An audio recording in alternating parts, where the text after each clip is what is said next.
معزز سامعین، السلام علیکم۔ سامعین، ربیع بن انس سے کسی شخص نے پوچھا کہ کیا ملک الموت تنہا روح قبض کر لیتا ہے؟ انہوں نے جواب دیا کہ ملک الموت کے بہت سے فرشتے معاون اور مددگار ہیں جن کو اللہ نے مقرر کر رکھا ہے اور وہی اس کام کو انجام دیتے ہیں، اور ملک الموت ان سب فرشتوں میں افضل ہیں جن کی تیز رفتاری کا یہ عالم ہے کہ ان کا ایک قدم مشرق میں پڑتا ہے تو دوسرا قدم مغرب میں۔ ملک الموت کے ساتھ رحمت اور عذاب کے فرشتے رہتے ہیں۔ نیک لوگوں کی روح قبض کر کے رحمت کے فرشتوں کے حوالے کر دی جاتی ہے۔ حضرت انس سے روایت ہے کہ سرور کائنات حضور صلی اللہ علیہ وآلہ وسلم نے فرمایا کہ موت کے وقت میت کو چاروں طرف سے فرشتے گھیرے اور جکڑے ہوئے ہوتے ہیں۔ اگر وہ ایسا نہ کریں تو مرنے والے موت کی سختی اور شدت تکلیف سے جنگلوں میں بھاگتے پھریں، اور نیک بندے کی میت پر فرشتے دعا اور استغفار اس وقت تک کرتے رہتے ہیں جب تک اس کے متعلقین تدفین سے فارغ نہیں ہو جاتے۔ اس طرح ملک الموت کے ساتھ بہت سے فرشتے رہتے ہیں۔ حضرت سلیمان نے ملک الموت سے پوچھا کہ تم لوگوں کے ساتھ انصاف کیوں نہیں کرتے؟ کسی کی روح تو فوری طور پر قبض کر لیتے ہو اور اسے جلد سے جلد اس دنیا سے منتقل کر دیتے ہو، اور کسی کو تکلیفوں اور اذیتوں میں اس طرح الجھاتے ہو کہ وہ لاچار اور مجبور پڑا رہتا ہے۔ ملک الموت نے کہا کہ یہ بات میرے قبضے اور اختیار میں نہیں ہے۔ ہر کسی کے نام کا ایک صحیفہ مجھے ملتا ہے، جیسا حکم ہوتا ہے میں بجا لاتا ہوں۔ روایت میں ہے کہ شبان کے مہینے میں ملک الموت کو ایک کاغذ دیا جاتا ہے۔ اس میں ان تمام لوگوں کے نام لکھے رہتے ہیں جن کی روح قبض کرنا اس سال ان کے ذمہ ہوتا ہے، مگر دنیا کے لوگ اپنی آرائش اور آسائش کے کاموں میں مصروف رہتے ہیں۔ دولت کی فراہمی، مکان کی تعمیر، کھیتی باڑی، شادی بیاہ، قرض کی تمام طرح کی تیاریاں کرتے رہتے ہیں، اور وہ بالکل نہیں جانتے کہ اس سال اس دنیا نے ان سے چھوٹ جانا ہے، حالانکہ ان کا نام ملک الموت کے کاغذ میں تحریر ہوتا ہے۔ اور ملک الموت ہر مکان میں 3 مرتبہ اس لیے جاتے ہیں کہ جس شخص کی مدت پوری ہو چکی ہے اس کی روح قبض کی جائے۔ بس جب یہ کسی کی جان لیتے ہیں تو مرنے والے کے متعلقین رونا چلانا شروع کر دیتے ہیں۔ اس وقت ملک الموت دروازے کا بازو پکڑ کر کہتے ہیں کہ باخدا میں نے کوئی زیادتی نہیں کی ہے، نہ میں نے اس کی روزی چھینی ہے، نہ میں نے وقت سے پہلے اس کی روح قبض کی ہے۔ اس کا وقت پورا ہو چکا ہے، میں نے اللہ کے حکم کی تعمیل کی اور اپنا فرض ادا کیا۔ سامعین، جیسا کہ آپ کو علم ہوگا کہ موت کا ایک دن مقرر ہے۔ انسان کہیں بھی ہو، کسی بھی حالت میں ہو، مقرر وقت پر موت آ کر رہے گی۔ کسی صورت میں موت سے بچ نہیں سکتے، اور نہ کوئی تدبیر کارگر ہوگی، نہ کوئی اور طاقت روک سکے گی، اور نہ کوئی 1 منٹ کم و بیش ہو سکے گا۔ کلو نفس ذائقۃ الموت، ہر نفس کو موت کا مزہ چکھنا ہے۔ سامعین، ایک مرتبہ ایک بادشاہ قیمتی ملبوسات میں عمدہ اور عالی شان گھوڑے پر سوار ہو کر ایک لشکر عظیم کے ساتھ بڑے غرور سے نکلا۔ غرور و تکبر کا یہ عالم تھا کہ کسی کی طرف دیکھتا بھی نہیں تھا۔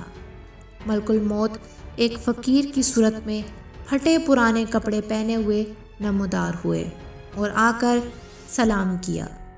اس مغرور بادشاہ نے جواب بھی نہ دیا۔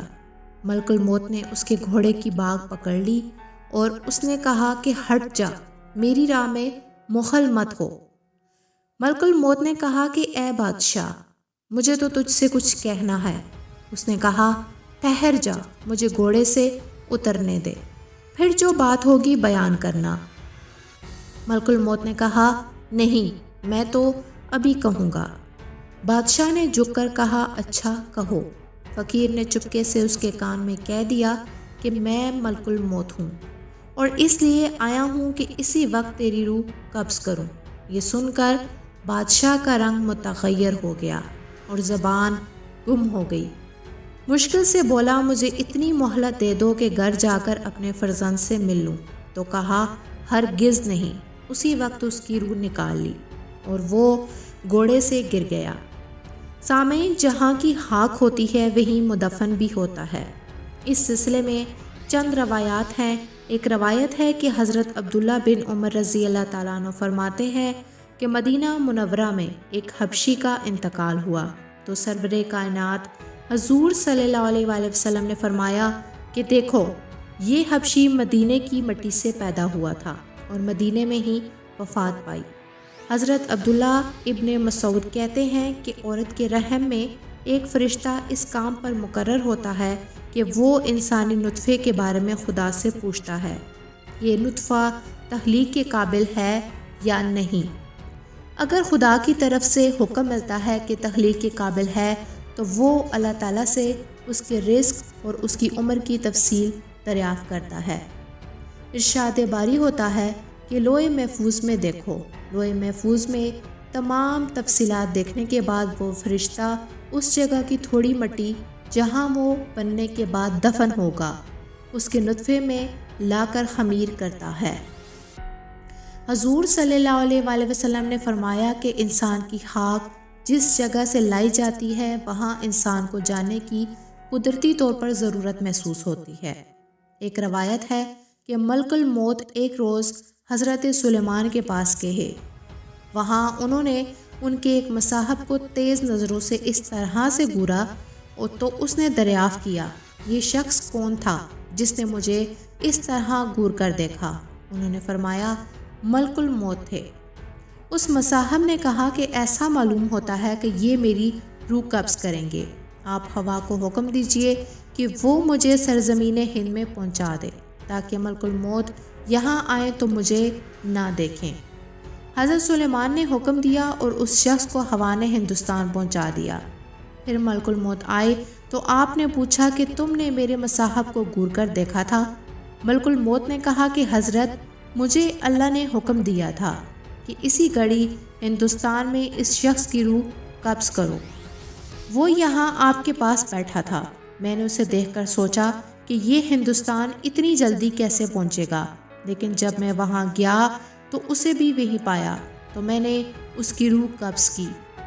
سامعین، بعض اوقات ایسا ہوتا ہے کہ انسان کی وفات کہیں ہوتی ہے، اسے کسی دوسرے مکان پر دفن کیا جاتا ہے، مگر جہاں کی مٹی ہوگی وہیں دفن ہوگا۔ مثلاً اس دور کا ایک مشہور واقعہ یہی سمجھنے کے لیے کافی ہے کہ رئیس الاحرار حضرت مولانا محمد علی رحمۃ اللہ علیہ کی وفات لندن میں واقع ہوئی اور آپ بیت المقدس میں مدفن ہوئے۔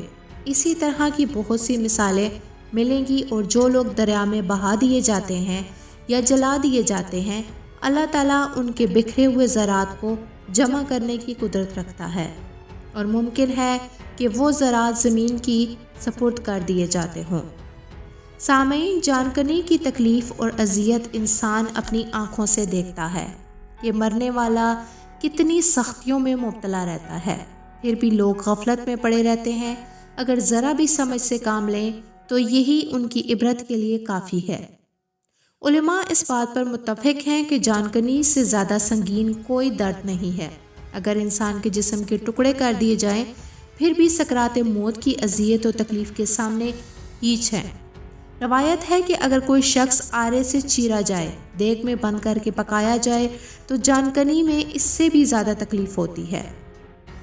ایک اور روایت ہے کہ کسی نے رسول کریم صلی اللہ علیہ وآلہ وسلم سے سوال کیا کہ سکرات موت کی تکلیف کیسی ہوتی ہے؟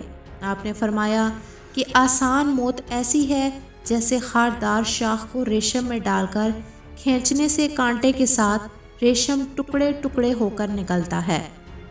حضور صلی اللہ علیہ وآلہ وسلم کو نزاع روح کے وقت اتنی سخت تکلیف گزری کہ حضرت فاطمہ دیکھ کر رونے لگی۔ حضور صلی اللہ علیہ وآلہ وسلم نے فرمایا کہ ایسی تکلیف کبھی نہیں ہوئی تھی۔ رسول اللہ صلی اللہ علیہ وآلہ وسلم جانکنی کے وقت فرماتے تھے کہ اے اللہ، تو محمد پر سکرات موت کو آسان کر دے۔ حضور صلی اللہ علیہ وآلہ وسلم نے فرمایا کہ نزع کی تکلیف بندہ مومن کے لیے گناہوں کا کفارہ بن جاتی ہے اور کافر کو موت کے وقت ہی اس کے نیک عمل کی جزا دے دی جاتی ہے۔ سامعین، امید ہے کہ آپ کو آج کی ویڈیو پسند آئی ہوگی۔ اگر ویڈیو پسند آئے تو ویڈیو کو لائک کریں اور چینل کو سبسکرائب کریں۔ شکریہ۔